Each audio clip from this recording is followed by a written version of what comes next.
Alright, what is up, you guys? Welcome back to the channel. Sorry, I gotta be a little quiet. But we've got a pretty much counters to Uncollected Terrax. Now, the very first champion I tried was Stark. Now, although he can't power drain, I brought in the Kamala Khan synergy. I brought in Blaze so I can have some extra charges. And yeah, you just kind of well into him. But the thing is that because at the start of the fight he does start with the I don't know, trash tornado, it really does help you out because you can just build up your charges for free. And as you can see, I'm starting to lose a lot of health, so I back off. I think one of the most important things here in every single fight is to have willpower. I know a lot of people like drop off willpower, but I mean, as you can see, it does come in clutch. And yeah, finish that fight off in like 43 hits. So willpower definitely helped us out a lot. But yeah, basically we start off the fight with a lot of charges, and then we go ham. And then for Havok here, because of that tornado, which is energy damage, we're actually gaining a lot of plasma charges.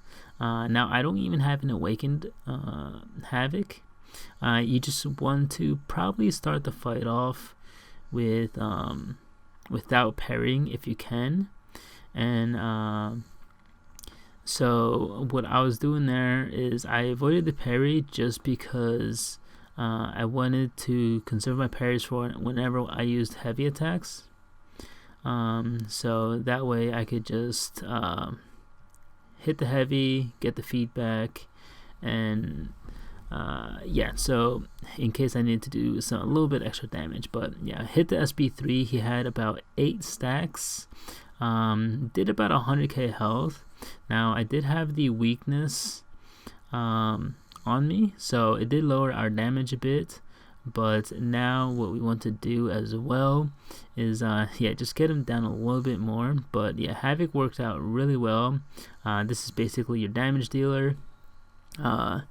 And yeah, just gotta hit him, and that long distance relationship node is like really gimping our damage. So I think, yeah, we just go for the SP2, and yeah, he's down. Alright, so that's 2 down. These both damage dealers. Stark relying on his charges, where he just has so much crit rate and damage all in one. Havok, we just built to an SP3 plus because the rock field is energy damage, it does help us a ton.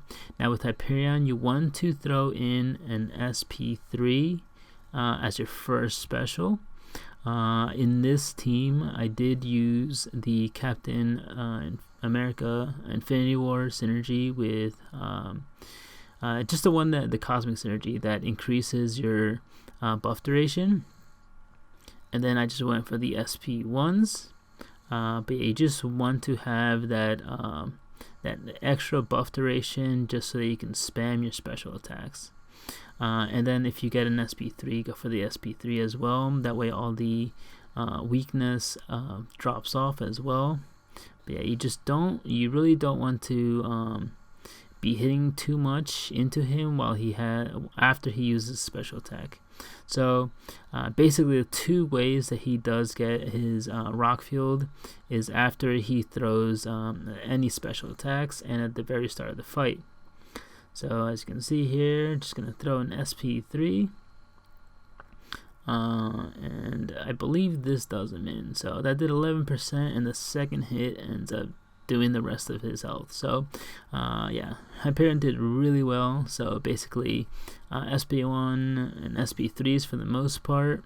And yeah, you just don't want to be near him when he has the rock field up for too long. So he just drops it off, going with Magik. The thing with Magik is you want to power lock him. Now it's a little bit different for this matchup because The thing is that when he does have the rock field, he becomes more aggressive, and it just makes it so easy to just what's called snapback intercept. But yeah, we're just gonna back off until he doesn't have rock field now. All right, and then the rock field expired. We did mess up here, but yeah, we're in this, and we got him power locked. We're way ahead as far as power goes. On this team, I do have Warlock and Morningstar on the team. It just increases our damage output whenever we have Limbo, so just something you should think about in case you bring in Magik. Because if you bring in Magik, you're going to be in there for a while. This is a 565, and so even with all these synergies, like, she worked really nice.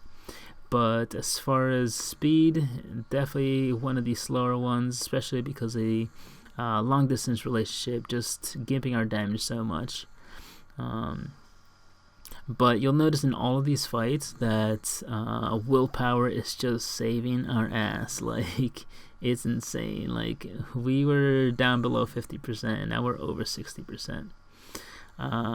But yeah, as you can see, he's almost down, but we have 9 weaknesses. We're hitting under 1,000 on our we're hitting under 1,000 on our mediums after a critical hit. So yeah, pretty insane. And yeah, finished him off. Now, coming up to the 5th option, and I believe this is probably one of the best ones, because you got energy resistance after 4 souls, you have perfect block with 4 souls, you have lifesteal with 5 souls. As you can see, I go in with a parry and then heavy attack. I'm just going to be throwing SP1s, because these SP1s are going to be doing a nice solid amount of damage.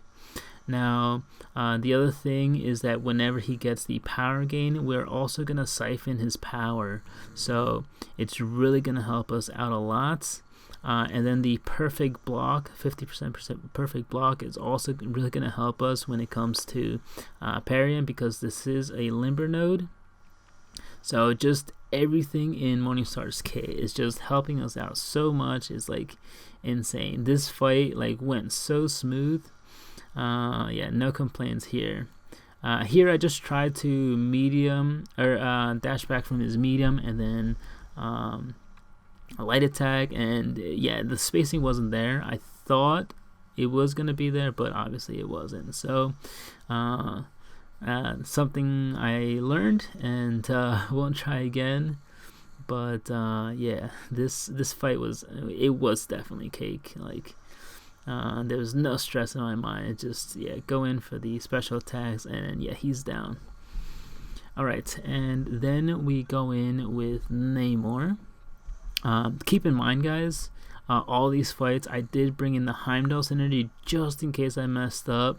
So if I messed up, Heimdall would save me, and because of willpower, we would also heal from the long distance relationship. So it really does come in clutch. Those two things to pair together, and with Namor, you just want to be super aggressive when it comes to Terrax. So we're actually gonna have him get to an SP2.